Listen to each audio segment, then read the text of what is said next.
A gente vai falar um pouco sobre STL de novo. Então, vai ser a parte 2 da aula de STL. Então, eu vou mostrar algumas estruturas que não foram mostradas na primeira parte. Beleza. Então, a primeira estrutura que eu vou falar é o set. Beleza. Então, a ideia do set é basicamente você ter um conjunto de coisas, certo? Então, um set seria o conjunto matemático. Então, algumas propriedades de um conjunto são do set, né? Os elementos são únicos. Então, por exemplo, se eu insiro os elementos 1, depois eu insiro 2, depois eu insiro 1 de novo, o meu set ele vai ter só os elementos 1 e 2, certo? Uma vez cada, porque os elementos são únicos. Outra propriedade é que o set ele é ordenado, pelo menos em C++ ele é. Então, na implementação do set, os elementos vão estar guardados em ordem numérica, né? Então, dependendo de qual tipo de dado você colocar, tem que existir uma ordem entre eles. Tem que ser possível existir uma ordem entre eles. Enfim, existir uma comparação de menor. Então, por exemplo, tem que ser possível fazer elemento 1 menor do que elemento 2. Essa comparação tem que ser possível. Beleza. E o poder do set, que assim, por que ele é tão usado na maratona, é porque ele suporta muitas operações em log n. Beleza. Então vamos mostrar como é usado. Então, por exemplo, eu vou criar aqui um set. Ele é um template da série, então você vai declarar ele assim, exatamente igual aos outros. Eu vou criar aqui meu set st. E aí agora eu vou ler um conjunto n de números. E para inserir no set, você pode fazer insert. Também funciona por inplace. E inplace é bom para quando é uma struct aqui, em vez de outro, você põe tipo um set de alguma struct, porque ele vai, enfim, usar o construtor da struct. Beleza. E você, lembrando que você pode fazer de qualquer tipo aqui, char, pair, sei lá, set de set. Só vai mudar como vai funcionar a memória, né? Como vai ficar na memória. Beleza. Então essa operação aqui de insert, ela vai ser em log. E aí agora vamos imprimir todos os elementos do set. Então, o set você vai ter aquela coisa do iterador também, que você poderia fazer iterator, enfim. Mas você pode usar o auto no C++, acho que a partir do 11, não sei. As versões mais novas ela tem esse auto que basicamente ele automaticamente descobre qual é o tipo. Aí você pode fazer tipo auto_it, que é o iterador, em st. E aí você pode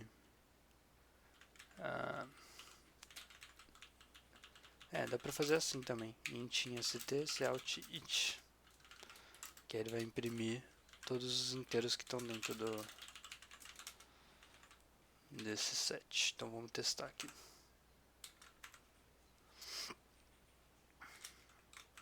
Cinco elementos, 2, 3.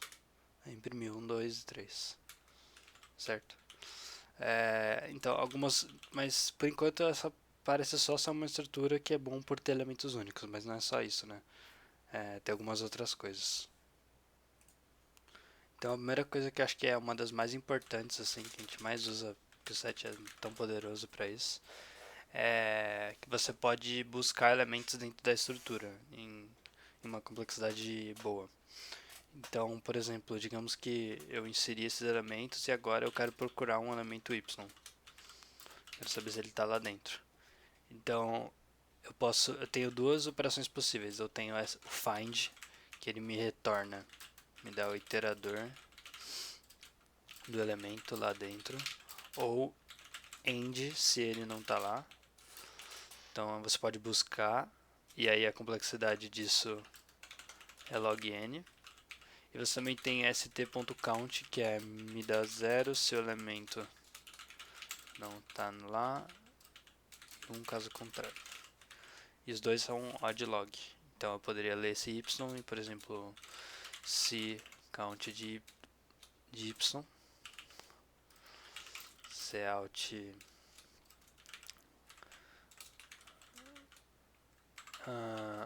achei, ou se cout não tá lá.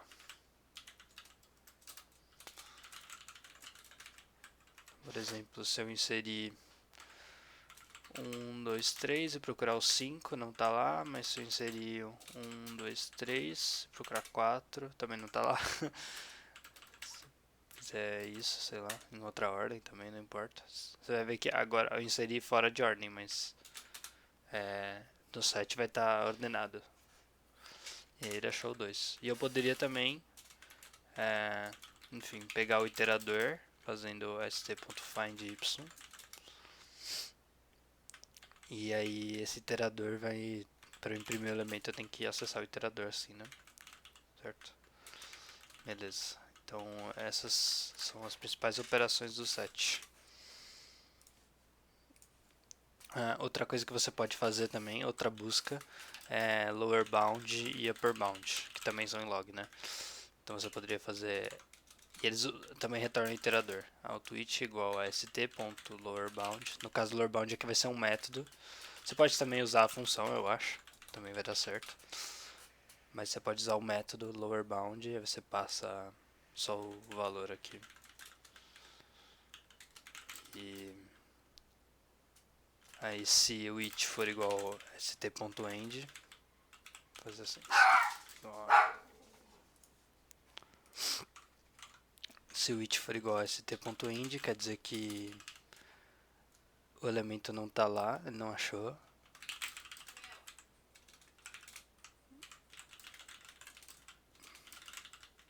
Senão eu posso só imprimir o elemento. Sei lá. Achei elemento. O elemento não, né? O lower mount. Então, por exemplo, se eu tenho 5 elementos, 1, 2, 3 e 4, e eu procuro o lower bound de 5, não vai ter, né? Agora, se eu tenho 1, 2, 3 e 4, eu procuro o lower bound de 2, vai ser o 2. Por exemplo, se eu tenho... então, por exemplo, se eu tenho 5 elementos, 1, 3, 4, 7, 9, e o lower bound de 5 vai ser o 7, porque lembrando que o lower bound é o primeiro elemento maior ou igual ao número que eu der. Então o lower bound de 5 é o primeiro maior ou igual a 5, que é o 7.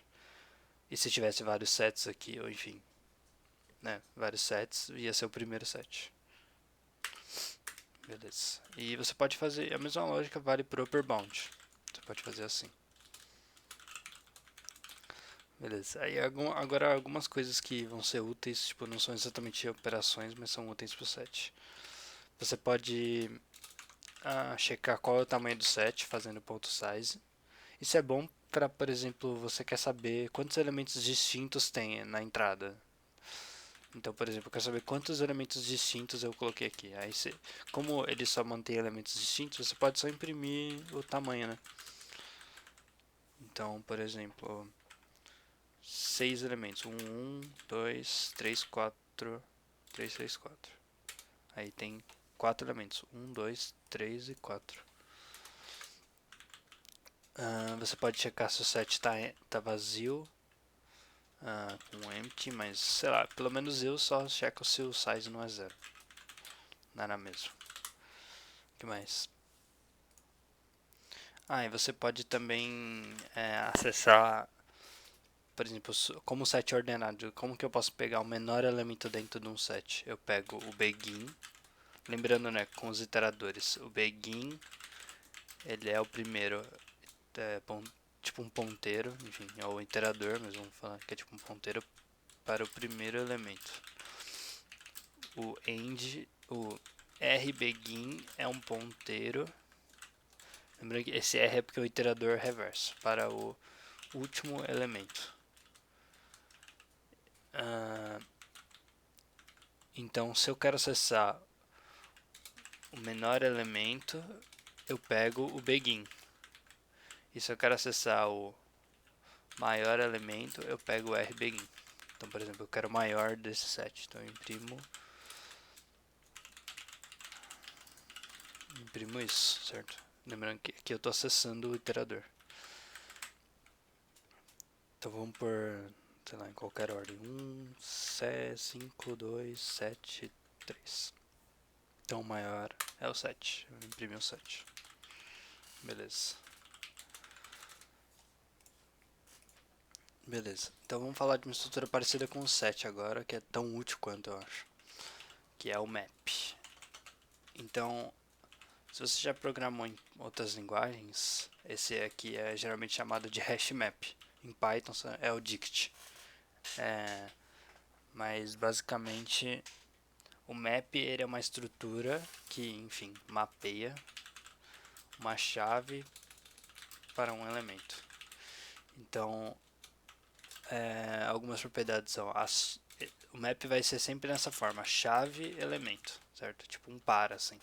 Então ele é como se fosse um set de pair, só que o primeiro elemento dessa dupla aí, desse par, é sempre único. A chave é sempre única. Então, a chave é sempre única, mas os elementos não necessariamente. E ele também suporta operações em log, assim como o set ele vai ter aquelas operações de busca e tal, a gente já vai ver. E aí é basicamente isso. Então vamos dar um exemplo aqui. Por exemplo, eu quero saber. Vamos dizer que eu vou ler uma entrada aqui, tipo n números. E aí para cada número eu vou ler, por exemplo, o nome de uma pessoa e a nota que ela tirou. Vamos dizer que é inteiro. Beleza. Então como que eu vou declarar? Eu faço map string, que seria o tipo da chave primeiro. Então eu sempre vou fazer map, aí aqui, sei lá, vai ter dois tipos. Esse aqui vai ser sempre o tipo da chave e esse aqui vai ser o tipo do elemento. Então a chave vai ser string e o meu elemento vai ser uma nota que é um inteiro. Então map eu vou chamar de m, por exemplo. E aí para inserir no map eu posso fazer que m de nome é igual a nota, como se fosse um array mesmo. Beleza, e aí agora então cada pessoa, vamos dizer que o nome é único, certo? Então tem duas pessoas com o mesmo nome, vamos assumir isso. Eu não li o nome. Beleza. Então, aí nesse caso, que tipo de operações que a gente pode fazer? Bom, uma operação que a gente pode fazer. Então, primeiro, falar um pouco daquelas coisas. Tipo, também tem ponto .size, tem int, tem esse tipo de coisa. Que tem nas outras estruturas também. E também tem os iteradores. Só que, enfim, a primeira diferença já é que a gente tem esse acesso com colchete aqui, né? Para acessar a chave. E também tem, exatamente igual o set, você também vai ter o find. Então, por exemplo, se eu dei find, lembrando que o find é pela chave, não pelo elemento, porque os elementos podem ser repetidos, certo? Então eu posso dar find, sei lá, Arthur, sei lá. E aí o que vai acontecer é que ele vai me retornar um iterador. Beleza, então vamos pegar aqui m.find Pakuri. E aí essa chave no caso agora ela vai ser um iterador de pair. Porque antes era um iterador do tipo que a gente criou o set. Agora o iterador é do tipo do nosso map. Ele tem duas coisas, né? Um par. Então, se eu imprimir o primeiro, vocês vão ver que vai ser a chave e o segundo vai ser a nota. Então vamos dar um input aqui, sei lá, tem 3 pessoas, Tubone tirou 5, Pakuri tirou 10. Os caras vão ver isso aqui e vão aloprar depois. e o Turce tirou 7. Aí ele vai, então ele imprimiu primeiro o first, que é a chave, e depois o second, que é o valor. Beleza. E se a gente imprimisse, no caso eu usei essa setinha, se eu uso ponto, você vai ver que vai dar, ele vai tipo, vamos ver, ele vai dar erro, tá vendo? Porque ele tá falando que isso aqui é um iterador, certo? Então é um iterador de par. Então você está tentando acessar um second de um iterador e não de um par. Entendeu? Então primeiro você tem que acessar o conteúdo do iterador fazendo o asterisco. Lembrando, né? A setinha é a mesma coisa que fazer isso aqui, certo? Então, por exemplo, a mesma coisa que eu fazer parênteses assim, certo? Usar a setinha e fazer isso aqui é a mesma coisa. Porque ele vai primeiro acessar o iterador e depois ele vai acessar o first desse pair, porque o iterador é de pair. Beleza. E eu também tenho aquela coisa do count, né? Eu posso fazer m.count facuri. Ops. É pra ser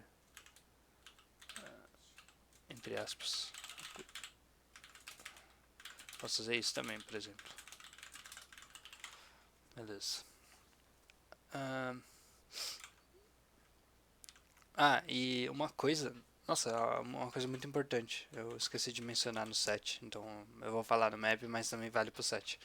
Você pode deletar elementos também. Então, por exemplo, vamos imprimir aqui todos os elementos do meu do meu do meu map. Agora aqui ele já vai pegar os pairs, né? Então eu faço com um ponto. Eu acho que sim, né? Então vou imprimir, aí agora vamos tipo na erase facuri aqui. Então o erase ele vai apagar o que você colocar. Você pode tanto mandar a chave quanto um iterador. Então eu poderia fazer, por exemplo, m.begin, funcionaria. Ele vai tirar o menor, porque o map é ordenado também. Eu esqueci de mencionar isso. Ordenado pela chave. Então se eu mando aqui facuri, ele vai deletar o elemento facuri. Então vamos fazer isso. E vamos imprimir. Vamos imprimir aqui. Ixi, eu pus. Não, tá certo. Beleza. Então vamos ler facuri 5. Eu não li os elementos. Eu não li o valor. Então, sei lá, 2 facuri 5, o one 7. E aí aqui tá vendo, ele imprimiu. Esse aqui foi o input, né? No caso. Aí ele imprimiu os dois, depois ele removeu o facuri e imprimiu só o autobone. E essa remoção também é log. Beleza? Ok. Então, acho que foi isso sobre o map. Lembrando que quando você usar, por exemplo, digamos que você cria uma struct. Então, quando você for usar o map, o tipo que você coloca aqui, ele precisa ser um tipo... talvez vocês não... Isso é só uma pura curiosidade. Ele tem que ser um tipo que tem um hash definido. Então, o tipo que tem aqui, ele tem que ser possível de ser criado um hash. Então, se for uma estrutura criada por vocês, vai ter que ter um hash para ele. Beleza. Mas é só uma curiosidade. Aí no caso, no map eu não tenho certeza, na verdade. Se você precisa ter o hash ou se só precisa ter um comparador de menor. Então vamos testar aqui, por exemplo.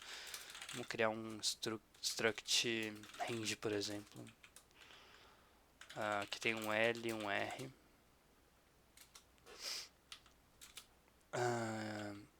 Então vamos fazer aqui... Fazer só um construtor. E vamos definir um operador de menor entre dois ranges. Se L for igual ao L do B, turn it true.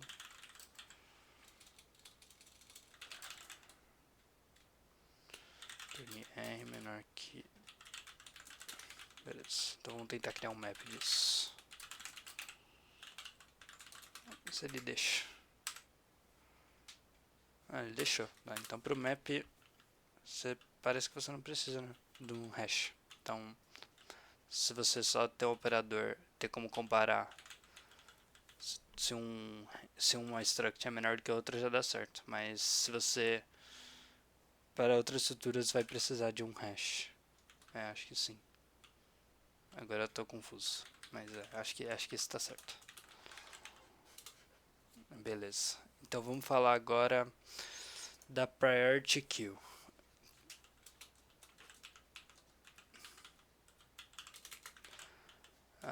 Beleza. Então priority queue é outra estrutura também que é muito usada e vai ter alguns algoritmos que vão usar ela. Beleza. Então a primeira coisa priority queue é elementos ordenados. Então dá pra ver que é tipo uma fila, né? Então mas esse nome, acho que ele confunde um pouco, porque ele não é exatamente uma fila. Se você já ouviu falar de max heap, ou enfim, de heap, não a heap da memória, a estrutura de heap. Então max heap ou min heap é a priority queue, é a mesma coisa.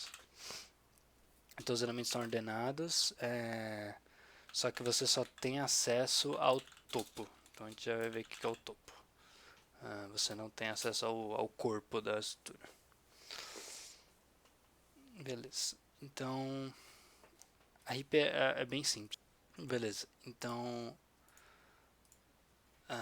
e ela também vai suportar operações em log. Ok, então quais são algumas operações? Então a primeira operação, a mais simples, você pode inserir um elemento nessa estrutura. Então vamos criar uma aqui, priority queue de int pq. N elementos.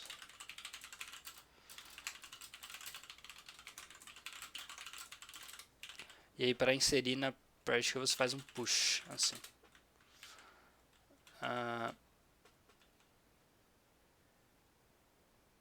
Beleza. E aí tem as mesmas coisas lá que você pode checar o size, int, etc. Mas qual que é a ideia? A ideia é quando eu insiro os elementos, eles vão ficar ordenados, certo? Eles vão estar em ordem na estrutura, de forma que eu posso sempre só acessar o topo. Então, então por exemplo, vamos inserir vários elementos e vamos imprimir qual elemento que está no topo aqui. Então, vou inserir numa ordem qualquer. 1, 3, 2, 4, 7, 2, 3, 7, 9. Eu pus 7 elementos. Não, eu tô meio lesado. Então, ele imprimiu 9, que é o maior elemento, certo? Então, ela é ordenada decrescentemente. Lembrando que pode ter repetições, né, na estrutura. Então, como que a gente remove o elemento? Então, a gente só pode remover do topo. Então, é só você fazer pop, e aí ele vai remover do topo. Então, por exemplo, vamos fazer o seguinte, vamos fazer enquanto ela não está vazia, vamos imprimir o topo.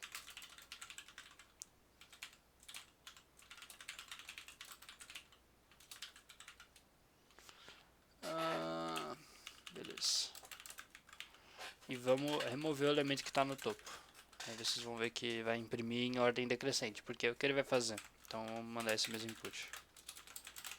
O que ele vai fazer? Ele vai imprimir o 9, que é o topo, aí ele vai tirar o topo. Aí agora vai vir O próximo, o novo topo é o 7, porque é o novo máximo da estrutura, porque o 9 saiu, né? Aí depois de tirar o 7 vai virar o 4, depois o 3, o 2 de novo e o 1. Então, ela sempre pega o topo, sempre é o maior elemento que está lá dentro, certo? E quando você tira um elemento, ela, enfim, se reorganiza de forma que ela encontra um novo elemento máximo, certo? Beleza, então. E aí, se vocês quiserem, por exemplo, usar a PartQ para pegar qual é o. Usar, tipo, ver os caras mínimos em vez dos máximos, tem dois jeitos de fazer que a gente faz geralmente. Um jeito é você inserir o elemento menos um vezes ele. Por quê? Porque, por exemplo, digamos que eu inseri 1, 2 e 7. Se eu pegar o topo vai ser 7. Só que se na verdade eu quis pôr 1, 2 e 7, mas eu quero o mínimo, então eu coloco menos 1, menos 2 e menos 7. Aí agora, o maior elemento entre esses, né, o maior elemento, como todos são negativos, enfim, é o elemento mais próximo do zero, né? Então o topo vai ser menos um. E aí depois a gente pega o topo e multiplica por menos um, deu um. Então é o mínimo, entendeu? Esse é um trick que a gente usa. Então aqui eu daria push menos x. E aí eu imprimiria menos um vezes isso. E aí vocês vão ver que vai imprimir ao contrário, né? Tipo, ó, vai imprimir do menor para o maior. E outro jeito, porque isso é meio que uma gambiarra, né? É você mudar aqui o jeito que ela é definida. Então, enfim, isso aqui é coisas do construtor, dá pra ver na internet, mas o jeito que você pode fazer int, aí você coloca depois qual é a estrutura que ela vai usar para fazer a parte que geralmente vai ser só vector aqui mesmo, o vector do seu tipo. E depois você coloca esse greater aqui, aí ele vai fazer a mesma coisa. Mas enfim, isso é coisa do construtor. Se você tiver mais curiosidade de como isso funciona, você vê no CPP Reference. Beleza, então tem mais algumas estruturas que eu quero mostrar. A maioria delas. Agora, essas últimas eu vou mostrar duas estruturas agora. Que elas não são tão. Eu diria que elas não são tão essenciais quanto o set, o map e a priority queue, mas de vez em quando elas são usadas assim. É, e elas são legais, assim. Eu acho que é legal mostrar. Então, o primeiro que eu vou mostrar é o multiset. Lembrando que as operações da parte aqui, o push, o pop, top, são todos odd log n. Então você pode pensar, mas tipo, não daria na mesma eu ordenar o meu vetor, então tipo, por exemplo, porque de qualquer jeito, quando eu inserir os elementos na estrutura, eu vou ter um for que vai até n, e depois eu vou, enfim, dar um push na parte aqui, né? Então será que não dá, tipo, isso aqui vai ser n log de qualquer jeito, então não dá na mesma eu criar um vetor e ordenar?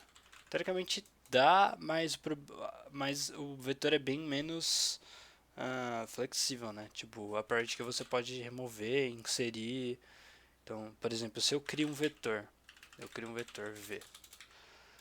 Então, sei lá, eu crio lá vector e aí depois eu dou sort no vector. O problema é, se eu inserir um novo elemento, do shback, sei lá, 3, esse elemento pode não estar ordenado, né? Pode ser que o meu vetor seja esse aqui. Aí eu vou por um 3 aqui. Enquanto na priority queue, tipo, eu ainda vou ter acesso ao mínimo, enfim, ao máximo, dependendo de como eu tô fazendo.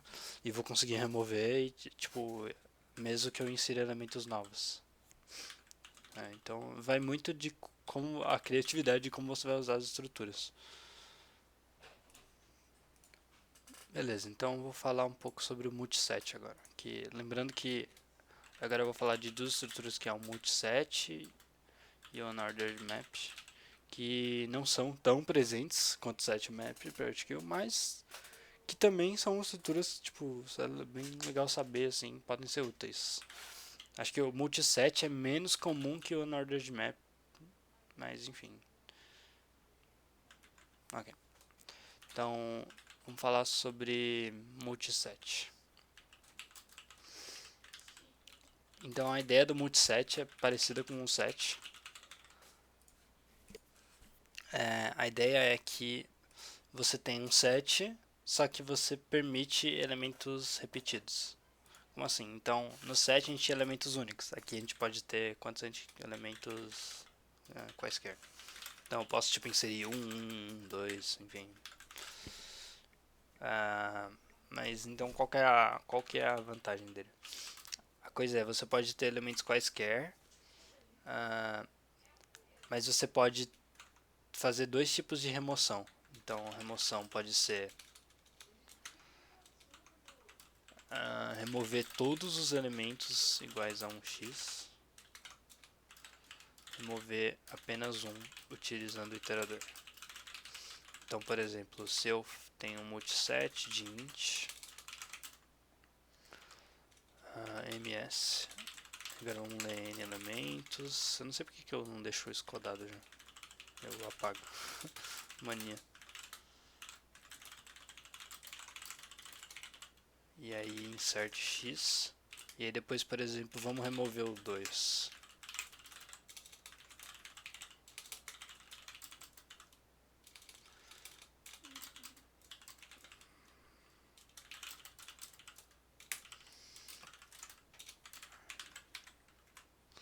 Beleza, então vou ler 6 elementos. 2, 3. E agora, tá vendo? Ele removeu todos os dois. Que eu passei o número. Só que se eu passar, por exemplo. Então. E o multiset ele é ordenado também, né? Então, por exemplo, se eu passar 1, ele vai remover. O número 1, ele vai remover esses dois. Mas se eu passar o begin, que é o primeiro, o menor elemento, vai remover só esse 1, né? Então vamos testar. Em vez de passar isso, eu vou passar o ms.begin, que é um iterador, né? Não é um. Não é um inteiro. Aí tá vendo? Agora ele removeu esse um só. Então isso é legal. Se você guardar os iteradores, você pode fazer remoção de elementos únicos também.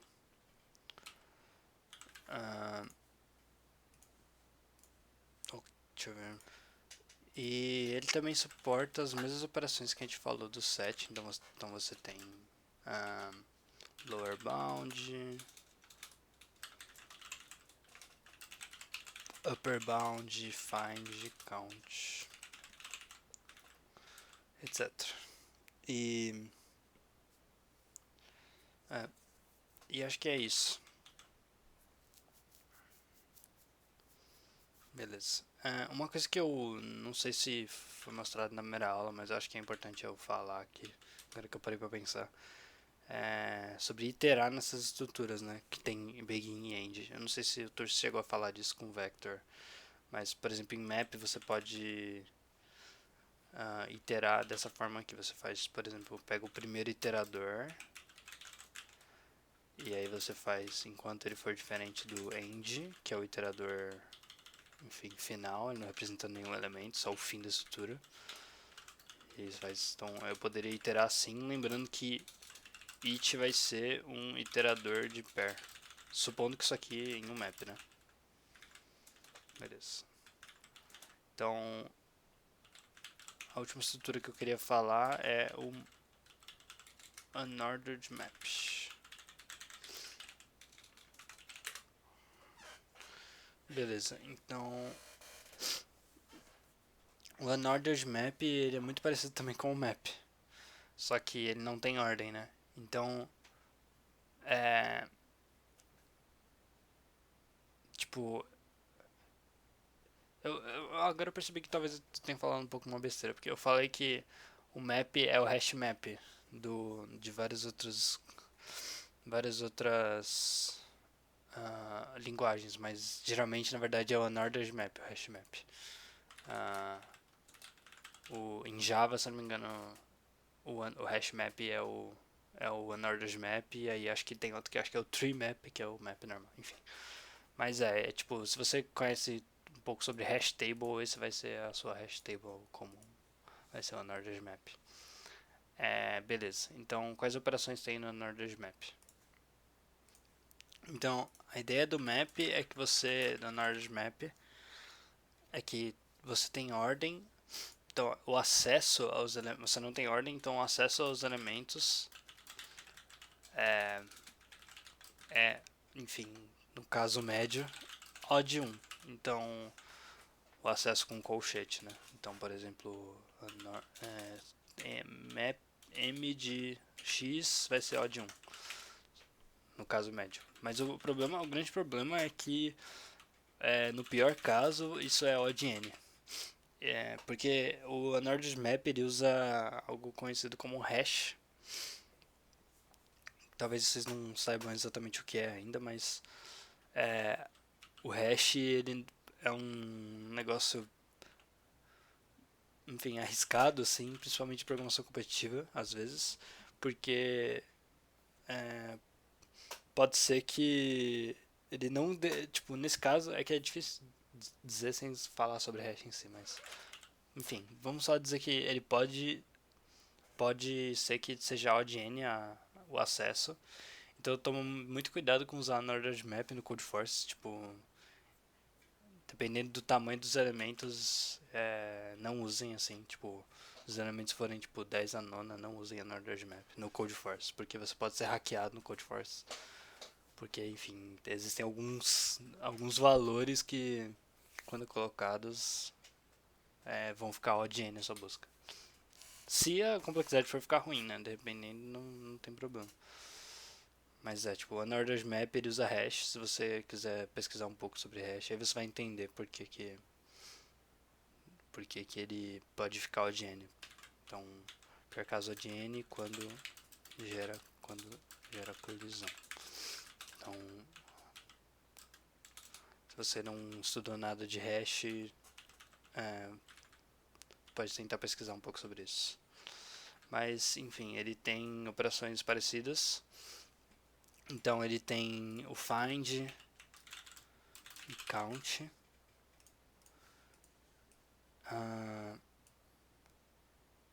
Só que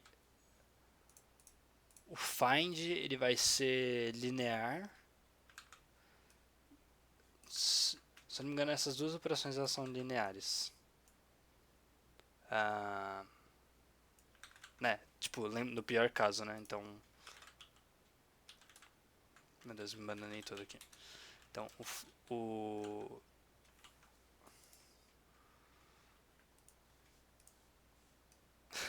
abandonei tudo. Pera.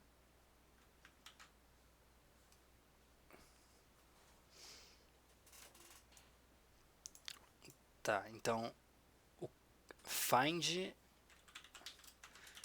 é odd 1 average, então no caso médio, e odd n no pior. Tudo é odd n no pior caso. Então vou só falar assim. Então saiba que no pior caso é odd n. Beleza.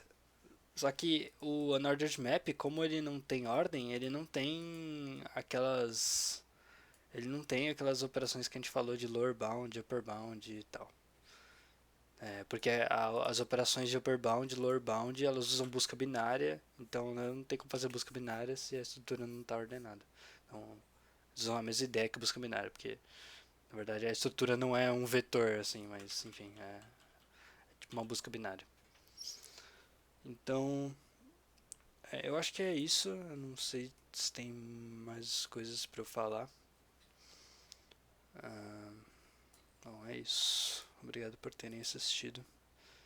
Perdão se ficou muito confuso.